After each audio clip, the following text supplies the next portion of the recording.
அனைவருக்கும் வணக்கம். நான் உங்கள் தர்மராஜ்.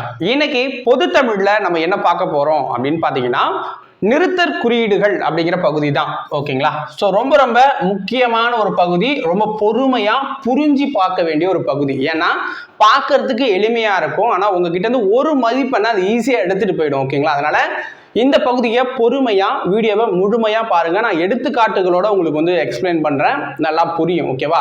வீடியோ பிடிச்சிருந்துச்சுன்னா ஒரு லைக்கை பண்ணிட்டு சேனலை சப்ஸ்கிரைப் பண்ணி வச்சுக்கோங்க. அப்பதான் அடுத்தடுத்த வீடியோ பதிவை நீங்க பார்க்கலாம். ஓகேவா? ஸோ அதுக்கு முன்னாடி ஒரு இன்ஃபர்மேஷன் வந்து சொல்லிடுறேன். என்னன்னா, நம்ம தர்மா அகாடமியில் டிஎன்பிஎஸ்சி குரூப் 1, 2, 2A, குரூப் 4 எக்ஸாமுக்கு உண்டான டெஸ்ட் பேட்சும் நம்ம கண்டக்ட் பண்ணுறோம். ப்ளஸ் கொஷின் பேங்க்ஸும் நம்ம வந்து கொடுத்துக்கிட்டு இருக்கோம். உங்களுக்கு தேவை அப்படின்னா இந்த வாட்ஸ்அப் நம்பருக்கு கான்டாக்ட் பண்ணுங்க. ஓகேவா? ஸோ நிறுத்தற் குறிகள். ஸோ இதுக்கு ஒரு எக்ஸாம்பிளோட நான் வந்து ஸ்டார்ட் பண்ணிடுறேன். ஃபர்ஸ்ட் என்னன்னா, இப்போ இந்த லோகோவிலே பாருங்களேன், முயற்சி, பயிற்சி, வெற்றி அப்படின்னு கொடுத்துருக்கேன். இதில் அந்த வியப்பு குறி நம்ம வந்து பயன்படுத்தியிருக்கோம். ஓகேங்களா? வியப்பு குறி, இதுக்கு பேர் வந்து வியப்பு குறி பயன்படுத்தியிருக்கோம்னு வச்சுக்கோங்களேன். இது சரியா அப்படின்னு கேட்டிங்கன்னா தவறு. ஸோ இது வந்து தவறாக பயன்படுத்தியிருக்கேன். ஓகேங்களா? இந்த 1, 2, 3 இப்படிலாம் போடக்கூடாது. ஆனால் பார்க்கறதுக்கு நல்லா இருக்கு அப்படிங்கிறதுக்காக நான் போட்டிருக்கேன். ஓகேங்களா? உங்களுக்கே பார்க்கறதுக்கு சூப்பராக இருக்கும், பட் அது வந்து தவறான முறை. ஓகேங்களா? ஸோ அது மாதிரி பார்க்கறதுக்கு நல்லா இருக்கும், ஆனால் தவறாக தான் நம்ம பயன்படுத்திக்கிட்டு இருப்போம். ஸோ அதை நம்ம சரி பண்ணிக்கலாம். எக்ஸாம்பிளையும் கிட்டத்தட்ட பார்த்தீங்கன்னா ஒரு 2 வினாக்கள் கண்டிப்பாக இதுலேருந்து வந்துகிட்டு இருக்கோம். பார்த்துடலாமா? ஸோ நம்ம வந்து என்னென்ன தப்பு பண்ணுறோம் அப்படிங்கிறத 1 by 1 பார்த்துடலாம். ஓகே? ஸோ ஃபர்ஸ்ட் நம்ம தெரிஞ்சுக்க போகிறது என்ன அப்படின்னா, காற்புள்ளி அப்படின்னு சொல்லுவாங்க. ஸோ காற்புள்ளி, ஸோ கமா. ஸோ நம்ம இங்கிலீஷில் சொல்லணும்னா கமா அப்படின்னு சொல்லுவோம்ல, ஸோ அதுதான். ஸோ இது எந்தெந்த இடத்துலலாம் வரும் அப்படின்னு பார்த்தீங்கன்னா, ஃபர்ஸ்ட் பொருள்களை எண்ணும் இடங்களில் காற்புள்ளி வரும். பொருள்களை எண்ணுற இடத்துல ஒன்னொன்னா சொல்ற இடத்துல வரும் அப்படின்னு சொல்றாங்க. அது பார்த்தீங்கன்னா குறிஞ்சி, முல்லை, மருதம், நெய்தல், பாலை ஆகியன 5 திணைகள் அப்படின்னு சொல்றாங்க. 1 by 1 எண்ணி சொல்றதால இந்த இடத்துலலாம் அந்த கமா அப்படிங்கிறது வரும். ஒவ்வொன்றுக்கும் கமா வருது. பாத்தீங்களா? நிலம், நீர், தீ, காற்று, வான் என்பன 5 பூதங்கள் எண்ணி சொல்றதால. புரியுதுங்களா? ஸோ 1 by 1 சொல்றப்ப கமா வரும் அப்படின்னு சொல்றாங்க. ஸோ அதே மாதிரி கடிதத்தில் விழிமுன் காற்புள்ளி வருங்கிறாங்க. அன்புள்ள நண்பா, ஓகேங்களா? அன்புள்ள ஆசிரியர் அப்படின்னு நம்ம கடிதம் எழுதுவோம்ல, ஐயா ஆரம்பிக்கும் போது ஐயான்னு போட்டு ஆரம்பிப்போம்ல, அது மாதிரி. ஸோ அந்த ஐயாவுக்கு முன்னாடி ஒரு காற்புள்ளி வரும் அப்படிங்கிறாங்க. ஸோ அடுத்து என்ன சொல்றாங்க காற்புள்ளி வர இடம் அப்படின்னு பார்த்தீங்கன்னா,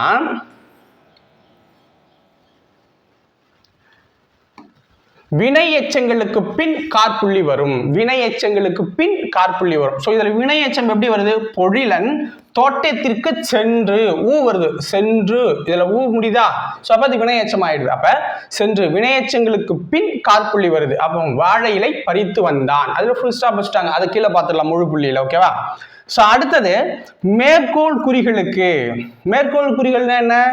ஸோ மேலே வர்றது. ஓகேங்களா? ஸோ இந்த மேற்கோள் குறிகளுக்கு முன் காற்புள்ளி வருங்கிறாங்க. அதாவது குழந்தை நிலவை பார்த்து போட்டுட்டு அதுக்கப்புறம் தான் அந்த மேற்கோள் குறிகளுக்கு உண்டான அந்த அடை வரும். ஓகேங்களா? அதாவது நிலா நிலா ஓடிவா அப்படிங்கிற பாட்டு இருக்குல்ல, ஸோ அதுதான் மேற்குறிகளுக்கு உண்டானது. அதுக்கப்புறம் தான் வரும்னு சொல்றாங்க. மேற்கோள் குறிகளுக்கு முன் காற்புள்ளி வரும். அடுத்தது முகவரியில் இறுதி வரி நீங்க ஏனைய வரிகளின் இறுதியில காற்புள்ளி வரும். முகவரியில இறுதி வரி நீங்க ஏனைய வரிகள்ல காற்புள்ளி வரும். இப்போ எக்ஸாம்பிள் பார்த்தீங்கன்னா, அட்ரஸ் எழுதுவோம். ஸோ அட்ரஸ் எப்படி எழுதுவோம்? பேரு, அதுக்கு ஒரு கமா போட்டுருவோம். எண் 45, அதுக்கு ஒரு கமா. காமராசர் தெரு, அதுக்கு ஒரு கமா. திருவள்ளூர் மாவட்டத்தில் ஃபுல் ஸ்டாப் வைப்போம், அல்லது பின்கோடு போட்டு ஒரு ஃபுல் ஸ்டாப் வைப்போம்ல, ஸோ அதான் ஃபுல் ஸ்டாப் வச்சு முடிச்சிருவோம். அதுக்கு முன்னாடி வரைக்கும் இறுதி எழுத்து, அந்த இறுதி திருவள்ளூர் மாவட்டம்னு போடுறதுக்கு முன்னாடி வரைக்கும் கமா நம்ம வந்து காற்புள்ளியே பயன்படுத்துவோம். ஓகேவா? ஸோ அடுத்தது பாருங்க, இப்போ வந்து அரைப்புள்ளி, செமிகாலம் அப்படின்னு சொல்லுவோம். செமிகாலம், ஓகேங்களா? செமிகோலன் அப்படின்னு சொல்லுவாங்க. இது எங்கெங்கெல்லாம் பயன்படுத்துறாங்க அப்படின்னா, ஒரே எழுவாயில் பல வாக்கியங்கள் தொடரும் இடத்துல அரைப்புள்ளி வரும். ஸோ எழுவாய் அப்படிங்கிறது என்னன்னா, ஒரு செயலை செய்யறவன். புரியுதுங்களா? எழுவாய்ங்கிறது யாரு? ஒரு செயலை செய்யறவன். அப்ப நான் வச்சுக்கோங்க. ஓகேவா? ஸோ இந்த இடத்துல நான் அப்படிங்கிறது கரிகாலனை குறிக்குது. எழுவாய் அப்படிங்கிறது கரிகாலனை குறிக்கும். இப்போ என்ன பண்றாங்கன்னா, ஒரே எழுவாயில பல வாக்கியங்கள் தொடரும் இடத்துல அரைப்புள்ளி வரணும் அப்படிங்கிறாங்க. அதாவது கரிகாலன் கங்கை வரை படையெடுத்து சென்றான் அப்போ இந்த இடத்துல முற்றுப்புள்ளி வச்சு முடிச்சிடணும், வாக்கியம் முடிஞ்சு போச்சு. ஆனால் அடுத்த வாக்கியமும் தொடரும் போது, ஒரே எழுவாயில அடுத்த வாக்கியமும் தொடரும் போது கனக வியசருடன் போரிட்டான் அப்படின்னு இன்னொரு வாக்கியம் வருது. அப்பதான் அதுக்கு முன்னாடி இருக்கிறதுல வந்து புல் ஸ்டாப் வைக்காம இந்த அரை புள்ளியை வைக்கணும் அப்படின்னு சொல்றாங்க. அரை புள்ளியை வைக்கணும் அப்படின்னு சொல்றாங்க. ஓகேங்களா? ஸோ அடுத்து பாருங்க, அதே மாதிரி சிலப்பதிகாரம், செந்தமிழ் காப்பியம், முத்தமிழ் காப்பியம், மூவேந்தரையும் பாடும் காப்பியம். புரியுதுங்களா? சிலப்பதிகாரம்னு ஒரு என்றது மாதிரி ஒன்று சொல்றாங்க. அதனால ஒரு நம்ம வந்து காற்புள்ளியை வச்சுடுறோம் மேலே படிச்சதால.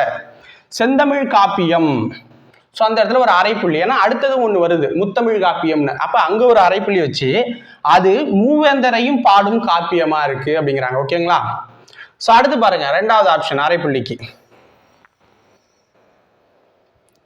ஒரே எழுவாய்க்குரிய உடன்பாடு எதிர்மறை கருத்துக்களை ஒன்றாக கூறும் இடத்துலையும் அரைப்புள்ளி வருங்கிறாங்க. அதாவது நீங்க உடன்பட்டாலும் சரி, எதிர்மறையா சொன்னாலும், ஒரே இதுல ரெண்டு தொடர் வந்தாலும் அரைப்புள்ளி வருங்கிறாங்க. இப்ப நல்லவன் வாழ்வான், தீயவன் தாழ்வான், அரைப்புள்ளி வருதா? நல்லவன் வாழ்வான், தீயவன் வாழ்வான். அப்ப ஃபுல் ஸ்டாப் வச்சு அடுத்தது ஆரம்பிக்க கூடாது, அரைப்புள்ளி வச்சு ஆரம்பிக்கிறாங்க. இளமுருகு என்பானிடம் நிறைய அறிவுண்டு, பொறுமை இல்லை. அவன்கிட்ட வந்து அறிவு இருந்து அப்படிங்கிறாங்க, அதாவது நேர்மறையா சொல்றாங்க. ஆனா பொறுமை இல்லைன்னு எதிர்மறையாவும் சொல்றாங்க. புரியுதுங்களா? ஸோ இதுதான் அது. அடுத்தது நம்ம பார்க்க போறது முக்கார் புள்ளி. ஓகேங்களா? ஸோ முக்கார் புள்ளி அப்படிங்கிறது ஸோ ரெண்டு டாட் வச்ச மாதிரி, இதுதான் முக்கார் புள்ளி. அரை புள்ளினா இது, கார் புள்ளினா இது. ஓகேவா? ஸோ இப்போ முக்கார் புள்ளி எங்கெங்க வரும் அப்படின்னு நம்ம பார்க்க போறோம். சிறு தலைப்பான தொகை சொல்லை விரித்து கூறும் இடத்துல முக்கார் புள்ளி வரும். சிறு தலைப்பான தொகை சொற்கள், நம்ம தொகை சொற்கள்லேயே நமக்கு ஒரு டாபிக் இருக்கு. ஸோ அதில் எல்லாமே பார்த்தீங்கன்னா முத்தமிழ் அப்படின்னு போட்டு இயல், இசை, நாடகம், இந்த முக்கார் புள்ளி இருக்கும், நீங்க பார்த்துருப்பீங்க. ஸோ அடுத்த எந்த இடத்துல வரும் அப்படின்னு சொல்றாங்கன்னா, ஒருவர் கூற்றை விளக்குதல், சிறு தலைப்பு, நூற்பகுதி, எண் முதலியன விவரங்களை பட்டியல் முறையில் ஒன்றன் பின் ஒன்றாக தரும்போது முக்கார் புள்ளி வரும் அப்படிங்கிறாங்க. இப்போ எப்படி வரும்னா, இப்போ தொகை சொற்கள் முத்தமிழ்னு போட்டோம்னா நம்ம அந்த முக்கார் புள்ளியை போட்டு இசை அது என்னென்னு சொல்லுவோம். முப்பால் என்பன வருமாறு, அறம், பொருள், இன்பன் போட்டோமா. ஸோ அடுத்து பாருங்க, கீழே எக்ஸாம்பிள் இருக்கும். நம்ம அந்த ரெஸ்யூம்லாம் பயோடேட்டா ரெடி பண்ணுவோம்ல, அப்பயும் நம்ம யூஸ் பண்ணுவோம். பாருங்க, இதில் கொடுத்துருக்காங்க மாத்தேயு 8. ஸோ அதில் ஆறாவது இதில் கொடுத்துருக்காங்க அப்படின்னு சொல்றது இது. அடுத்தது பயோடேட்டா கொடுக்கும்போது பெயர், மணிமேகலை, வயது, இப்படி கொடுப்போம்ல, அதை தான் சொல்லியிருக்காங்க. ஓகேவா? ஸோ அடுத்தது இப்போ பார்க்க போகிறது முற்றுப்புள்ளி. ஸோ முற்றுப்புள்ளிங்கிறது ஃபுல் ஸ்டாப். ஓகேவா? ஸோ சொற்றொடரின் இறுதியில் முற்றுப்புள்ளி வரும், சொற்றொடரோட இறுதியில் முற்றுப்புள்ளி வரும் அப்படிங்கிறாங்க. அதாவது கல்வியே மனிதனின் வாழ்வை உயர்த்தும், ஒரு சொற்றொடர் முடிகிற இடத்துல வந்துடும். ஓகேங்களா? இதில் வந்து எங்கேயுமே ஒரு எண்ணு பொருளோ எதுவுமே வரப்போறதில்லை, டைரக்டா ஒரு லைனு. அடுத்து பாருங்க, சொற்குறுக்கங்களை அடுத்து முற்றுப்புள்ளி வரும். சொற்குறுக்கங்கள்னா என்ன?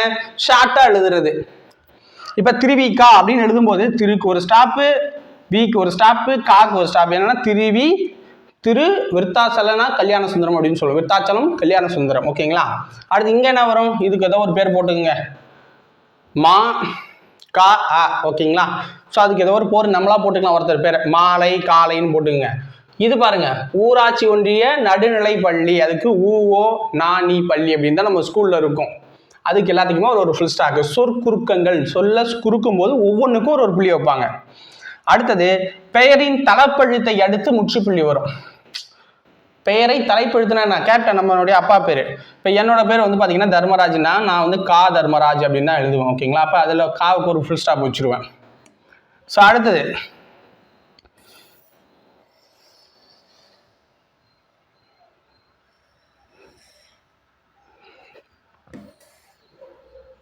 ஸோ அதே தான் முற்றுப்புள்ளி. ஓகேங்களா? ஸோ அதே தான் இங்கேயும் கொடுத்துருக்காங்க, முற்றுப்புள்ளி. சொற்றொடர் இறுதி, முகவரி இறுதி, நாள் இறுதி முதலிய இடங்களில் முற்றுப்புள்ளி இடப்படும் அப்படிங்கிறாங்க. அதாவது உருவகண்டு எல்லாமே வேண்டும், மைதிலி அட்ரஸ்லாம் போடுவோம், எல்லாத்துக்கும் கமா வச்சுட்டு கடைசியாக பார்த்தீங்கன்னா நம்ம இது வச்சுருவோம், அதாவது ஃபுல் ஸ்டாப் வைப்போம். ஓகேங்களா? அடுத்த டேட்டுக்கும் அதே மாதிரி பார்த்தீங்கன்னா 20/10/2023 புள்ளி வச்சு தான் எழுதுவோம். ஓகேங்களா? இப்போ சில பேர் இந்த ஐஃபன் போடுவீங்க, ஸ்லாஷ் போடுவீங்க, அது வேற. ஃபர்ஸ்ட் டாட் வச்சு எழுதுறது தான் முறையானது. ஓகேவா? ஸோ இது முற்றுப்புள்ளிக்கானது. முற்றுப்புள்ளி முழுப்புள்ளி எல்லாம் ஒன்று. அடுத்தது வினாக்குறி. இப்போ நம்ம பார்க்க போகிறது வினாக்குறி. ஸோ வினாக்குறிங்கிறது கேள்விக்குறி அப்படின்னு நம்ம சொல்லுவோம். ஓகேவா? ஸோ வினாப்பொருளை உணர்த்தும் வாக்கியத்தின் இறுதியில் வினாக்குறி இட வேண்டும். வினாப்பொருளை உணர்த்தும் வாக்கியத்தின் இறுதியில் வினாக்குறி வரணும். எக்ஸாம்பிள் பாருங்க, சேக்கிடார் எழுதிய நூல் எது அப்படின்னு கேள்வி கேட்குறோம். அப்போ வினாக்குறி இருக்குது. ஒரு வினாத்தொடர் முற்று தொடராகவும் நேர்கூற்று தொடராகவும் இருப்பின் இறுதியில் வினாக்குறியிடுதல் வேண்டும் அப்படிங்கிறாங்க. அங்கே படிப்பவர் யார், நீ வருவாயா அப்படின்னு எல்லாமே ஒரு கேட்குறோம். ஒரு வினாவா அப்படிங்கிறப்ப கேள்விக்குறி இருக்கு. ஓகேவா? இப்ப வியப்புக்குறி. ஸோ வியப்புக்குறிங்கிறது ஆச்சரியக்குறி. நம்மளுடைய லோகோவில் நம்ம பயன்படுத்தி இருந்தோம். ஓகேங்களா? ஸோ மகிழ்ச்சி, வியப்பு, அச்சம், அவலம், வாழ்த்து, வரவேற்றல், வைதல், இரங்கல், இதில் எல்லாத்துலேயுமே அந்த வியப்புக்குறியை நம்ம பயன்படுத்துவோம். ஐயோ அவர் இறந்துட்டாரா, ஐயோ அவர் செத்துட்டாரா, ஐயோ அப்படிங்கிறது தான் அந்த ஆச்சரியக்குறி. ஐயோ அப்படிங்கிற இடத்துல தான் நம்ம ஆச்சரியக்குறி போட்டு அவர் இறந்து விட்டாரா அப்படின்னு நம்ம கேட்போம். ஓகேங்களா? ஸோ அதாவது எப்படி கேட்குறாங்கன்னா, தமிழின் இனிமைதான் என்ன அப்படின்னு வியப்பாக கேட்குறாங்க. அப்புறம் தமிழோட சிறப்பு எப்படி இருக்குது அப்படிங்கிற மாதிரி. பாம்பு பாம்பு அப்படின்னு சொல்கிறாங்களா, இதில் அச்சம் வெளிப்படும். பாம்பு பாம்பு அப்படிங்கிறதுல. அந்தோ இயற்கை அழிகிறதே அப்படிங்கிறதுல அவலம். என்ன இதன் பெருமை அப்படி, என்ன அதோட பெருமை அப்படின்னு வியப்பாக கேட்கறது. ஓகேங்களா? ஸோ இது மாதிரி தான் வரும். அப்புறம் இன்னும் எக்ஸாம்பிள்லாம் இருக்குது. ஸோ கீழே பார்த்துக்கலாம். இந்த வருக வருக, ஸோ வருக வருக, வைதல்லாம் சொல்லுவாங்கல்ல. ஸோ அது இதில் தான் இருக்குது. ஓகேங்களா? ஸோ வாழ்க, இதை வரவேற்றல், வைதல் அப்படின்னு சொல்லுவாங்கள்ல, அது இந்த மெத்தடில் வந்துடும். வருக வருக எல்லாமே ஒரு ஆச்சரியக்குறி, வியப்புக்குறி, இதில் எல்லாம் வருதா? ஸோ அடுத்தது என்ன நம்ம பார்க்க போகிறோம்னா, இதோட சிலபஸ் முடிஞ்சு போச்சு. நம்ம சிலபஸில் கொடுத்துருக்க அந்த 4 டாபிக் இருப்பாங்க, காற்புள்ளி, அரைப்புள்ளி, முழுப்புள்ளி, இது எல்லாமே முடிஞ்சு போச்சு. அடுத்த 2 பார்க்கறது இதோட தொடர்ச்சியை நம்ம பார்க்குறோம். பட் எக்ஸாமில் கேட்டாலும் கேட்கலாம். அதனால் அதை மட்டும் ஜஸ்ட்டு பார்த்துக்கோம். ஓகேவா? ஜஸ்ட்டு படிச்சுப்போம். ஸோ இந்த நான் சொன்னேன்ல, வியப்புக்குறி வந்து இந்த 2, 3 இப்படிலாம் போட்டுகிட்டே இருக்கக்கூடாது. ஒன்றுனா ஒரே வியப்புக்குறி தான். ஓகேவா? நம்ம அழகாக இருக்குங்கிறதா போடுறோம். இதுதான் ஒற்றை மேற்கோள் குறி. ஒற்றை மேற்கோள் குறி ஒன்று இருக்கும் மேலே. அதாவது தனிச்சொல்லையோ தனி எழுத்தையோ விளக்கி காட்டும் போது இரட்டை மேற்கோள் குறியில் இன்னொரு கூற்று உட்பட்டு வரும்போது ஒற்றை மேற்கோள் பயன்படும் அப்படிங்கிறாங்க. நல்ல என்பது குறிப்பு பெயரெச்சம். அப்போ நல்லங்கிறத நம்ம ஸ்பெசிஃபை பண்ணி காட்டணும் அப்படிங்கிறதுக்காக. கூட்டத்தின் தலைவர் அறிஞர் அண்ணா அவர்கள் இப்போது தலைப்பில்லை என்னும் தலைப்பில் பேசுவார் என்று அறிவித்தார். யாரோ ஒருத்தர் பேச போறாரு, இதுல பேச போறாருன்னு சொல்றது. ஓகேங்களா? ஸோ அதான் மேற்கோள்கள்லேயே நம்ம சொல்லுவோம். மேற்கோள்கள் அப்படின்னா யாரோ ஒருத்தவங்க சொன்னதை நம்ம சொல்ல போறோம் அப்படிங்கிறதுக்காக இந்த குறியை நம்ம பயன்படுத்துறோம். ஓகேங்களா? இந்த தலைப்பில்லை அப்படிங்க, அதாவது மேற்கோள்களுக்குள்ள ஒன்று வருது அப்படின்னா அதை போட்டுருவோம். ஓகேவா? ஸோ அடுத்தது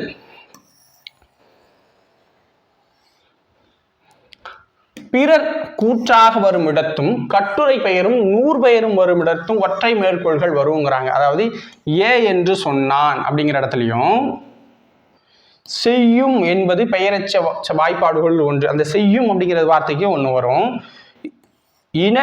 இனரெறி தோய்வண்ண இன்னா செய்பவர், இந்த இனரெறி அப்படிங்கிறத நம்ம ஒற்றை மேற்கோள் வரும். ஓகேங்களா? கம்பராமாயணம் என்னும் காவியம் படைத்தார். ஸோ கம்பராமாயணத்துல ஒற்றை மேற்கோள், அதாவது அந்த கட்டுரை பெயர் 100 பெயர் வர இடத்துல. ஓகேவா? அடுத்து பாருங்க, இப்ப இரட்டை மேற்கூறி பார்க்க போறோம்.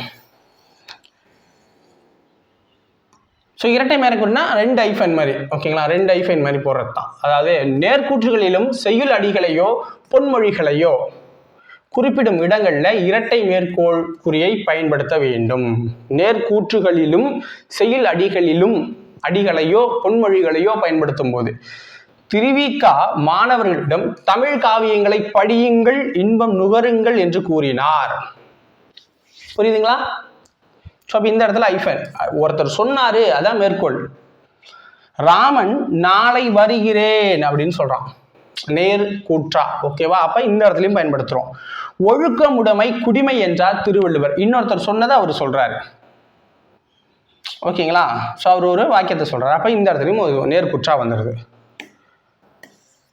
ஸோ அவ்வளோதான் இந்த நிறுத்தற் குறியீடுகள். ஸோ உங்களுக்கு வீடியோ பிடிச்சிருக்கும் அப்படின்னு நம்புகிறேன். பிடிச்சிருந்துச்சுன்னா ஒரு லைக்கை பண்ணிட்டு சேனலை சப்ஸ்கிரைப் பண்ணிடுங்க. நாளைக்கு வேறொரு வீடியோ பதிவில் உங்களை வந்து சந்திக்கிறேன். நன்றி, வணக்கம்.